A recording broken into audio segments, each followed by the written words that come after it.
Hello everyone, this is Meenakshi and welcome to Guidely I am your quant educator. Guys, काफ़ी student का doubt है या कह लो उनको परेशानी हो रही है इस चीज़ से कि हम प्रीलिम्स तो बैक टू बैक क्लियर कर लेते हैं बट मेंस नहीं क्लियर होता है।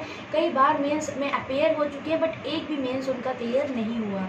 ठीक है, तो आज मैं आपकी जो आप लोग मिस्टेक्स करते हो और क्या पॉइंट्स है जिनकी वजह से आपका मेंस रुकता है उसके बारे में मैं आपको बताऊँगी कि किस हिसाब से आपको यहाँ पर चीज़ें अपनी टैकल करनी है गाइस। ठीक है, तो पहली चीज़ तो मैं आपको ये बता दूं कि मेंस जो होता है आपका, जो ये वाला फेज होता है मेंस का, इसमें आपका hard work, consistency and patience तीनों बहुत इंपॉर्टेंट होता है गाइस। ठीक है, अब मैं एक चीज़ आपको यहाँ पर बताऊँ कि आप लोग मिस्टेक्स क्या करते हो। ठीक है, तो मिस्टेक्स अपनी सुन लीजिए।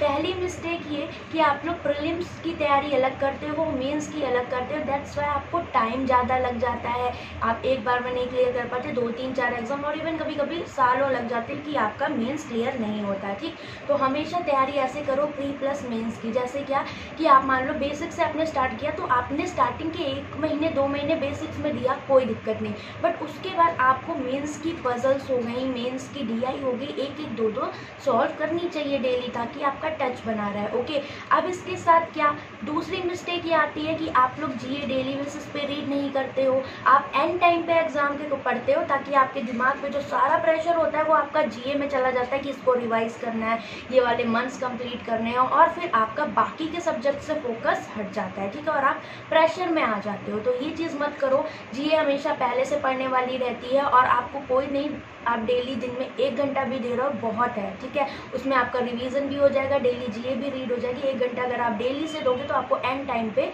वो क्या कहते हैं, बर्डन नहीं पड़ेगा। ओके, थर्ड पॉइंट क्या आता है, अब इंग्लिश की बात करते हैं। ठीक है, तो इंग्लिश में देखो सबसे ज़्यादा प्रॉब्लम क्या होती है, मैंने आपको प्रॉपर स्ट्रेटजी भी बताई थी, अभी भी मैं एक बार उसको रिपीट कर देती हूँ। इंग्लिश देखो काफ़ी स्टूडेंट का वीक पॉइंट होता है गाइज। अगर आप चाहो तो इसको अपना स्ट्रॉन्ग पॉइंट भी बना सकते हो, क्योंकि अगर आपने इसमें अच्छा स्कोर किया तो आप मेंस में ऑब्वियसली एक एज ऊपर चले जाते हो। या फिर मैं आपको एक बात बोलूँ कि ये मैं एक्सेप्ट करती हूँ कि जिनकी इंग्लिश अच्छी होती है उनको मेंस में फ़ायदा होता है। ओके, तो मैं ये नहीं कह रही कि आप प्रो हो जाओ उसमें, बट आप इतना कर लो, और आप कर सकते हो इसलिए मैं बोल रही हूँ, इतना कर लो कि आप वहाँ पर अच्छा स्कोर कर पाए, डिसेंट स्कोर आप ला पाओ। ठीक, तो अब देखो इंग्लिश के लिए मैं आपको यहाँ पर एक चीज़ बता दूँ कि हमें क्या क्या करना होता है इसके लिए अगर आपकी वीक है। ठीक, तो जिनकी इंग्लिश वीक है उनके लिए मैं बोलूँगी कि उनको डेली एक एडिटोरियल यहाँ पर क्या करना है, डेली रीड करना है।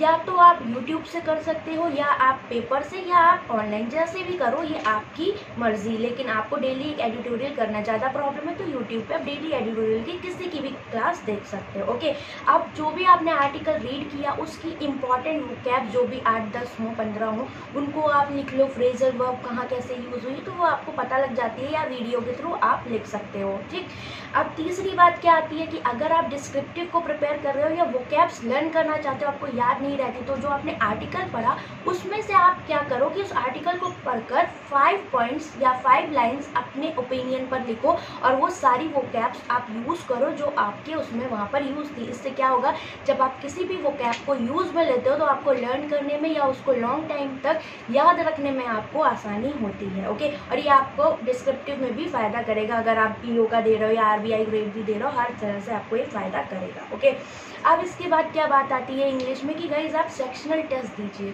आपको पता है सारी साइट्स आपको इंग्लिश के सेक्शनल टेस्ट प्रोवाइड करती हैं। ठीक है, अगर आप प्रीलिम्स की तैयारी कर रहे हो तो आप डेली प्री का दीजिए और वीक में 2 to 3 आप सेक्शनल मेंस का भी दे सकते हो। और अगर सिर्फ मेंस आपकी प्रॉब्लम है तो मैं आपसे बोलूँगी कि एक टेस्ट डेली आप सेक्शनल इंग्लिश का दीजिए, इससे आपको डेफिनेटली बहुत इंप्रूवमेंट मिलेगा। वहाँ आपके 2 से 3 आरसीज होते हैं, उनका लेवल अच्छा होता है। आप जब आरसीज की डेली प्रैक्टिस करोगे ना तो आपको बहुत चीज़ें समझ में आएंगी, क्योंकि आरसी एक ऐसी चीज़ है अगर ये आपका स्ट्रॉन्ग होता है तो आप उससे रिलेटेड काफ़ी क्वेश्चंस एग्जाम में कर सकते हो। पैरा जंबल में हेल्प मिलती है, क्लोज टेस्ट आपको पढ़ने में और चीज़ें उसमें टैकल करने में ईजी रहता है। या आपके आप इस तरह के क्वेश्चंस आने लगे कि आपका फिलर्स दे देगा, बोलेगा कौन सा सेंटेंस यहाँ पर एकदम परफेक्ट यहाँ पर सेट होता है। ठीक, तो इन सारी चीज़ों के लिए आपकी रीडिंग की अंडरस्टैंडिंग डेवलप होना ज़रूरी है। ठीक है, अब यहाँ बात आती है कि ग्रामर के लिए क्या अलग से हम क्लासेस करें, तो देखो ये आपकी मर्जी है, अगर आप चाहो कर सकते हो, अदरवाइज गाइज मैं आपको सजेस्ट करूँगी कि देखो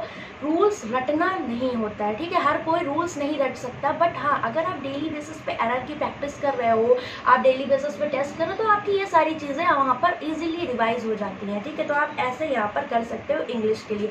बाकी क्वांट की जो स्ट्रेटजी है वो मैंने बनाई थी, मैं आपको कॉमेंट सेक्शन में लिंक उसकी प्रोवाइड कर दूंगी, और आपका जीरो टू जेनिथ वाला जो था सीरीज प्लेलिस्ट वो भी मैं दे दूंगी, ताकि जिनको भी मैथ्स में प्रॉब्लम है तो वो उसे यहाँ पर देख सकते हैं, ठीक है। अब बात आती है क्या कि मैम मॉक टेस्ट दें कि ना दें मेंस का। तो गाइस देखो, अगर आप मॉक टेस्ट नहीं दोगे तो आप एग्जाम में कैसे डिसाइड कर पाओगे कि कौन सा क्वेश्चन आपको अटेम्प्ट करना है और कौन सा क्वेश्चन छोड़ना है। सिलेक्शन ऑफ क्वेश्चंस आपको तभी आएगा जब आप क्या करोगे, मेंस के मॉक टेस्ट दोगे। मैं ये नहीं कहती डेली दो, नॉट पॉसिबल, क्योंकि वो इतना पॉसिबल नहीं हो पाता कि आप डेली मेंस के टेस्ट दो, और इतने होते भी नहीं है। आप टारगेट करो पहले 30 मेंस के मॉक टेस्ट का, ठीक है। अब आपको क्या करना है, आप डेली टेस्ट मत दो। अगर आप चाहते हो, अगर आप हार्ड वर्किंग और चाहते हो आप ये कर सकते हो, तो आप एक टेस्ट दो, फिर नेक्स्ट डे उसकी पूरी एनालिसिस करो, फिर क्या करो नेक्स्ट डे टेस्ट दो, फिर नेक्स्ट डे उसकी एनालिसिस करो, मतलब ऑल्टरनेट डेज पे आपको टेस्ट देना है। फिर उसके बाद आप क्या कर सकते हो, यहाँ पर आप उसकी एनालिसिस प्रॉपर वे में करो, तो इससे आपके सारे सब्जेक्ट्स बहुत अच्छे से रिवाइज हो जाएंगे गाइस, और आपको सिलेक्शन समझ में आएगा क्वेश्चंस का, ठीक है। अगर मान लो कभी आपका टेस्ट देने का मन नहीं है तो आप सेक्शनल टेस्ट दे सकते हो, ठीक है, बट आपको क्या करना है, उसको विद टाइमर, आप जो भी चीज़ें कर रहे हो विद टाइमर करो, ताकि आप उस टाइम में क्वेश्चन का सिलेक्शन सीख पाओ।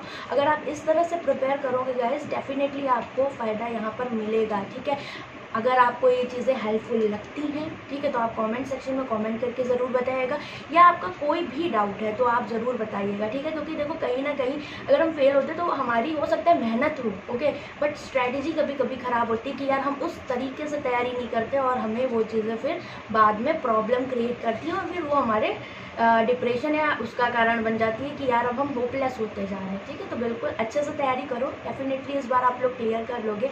बाकी कोई डाउट है तो कमेंट करके बताना, और वीडियो अच्छी लगे तो लाइक ज़रूर करा करो, ठीक है। तो उससे पता लगता है, कमेंट से पता लगता है कि हाँ चीज़ें आपको हेल्प कर रही हैं या नहीं, ओके। तो bye bye, take care, all the best.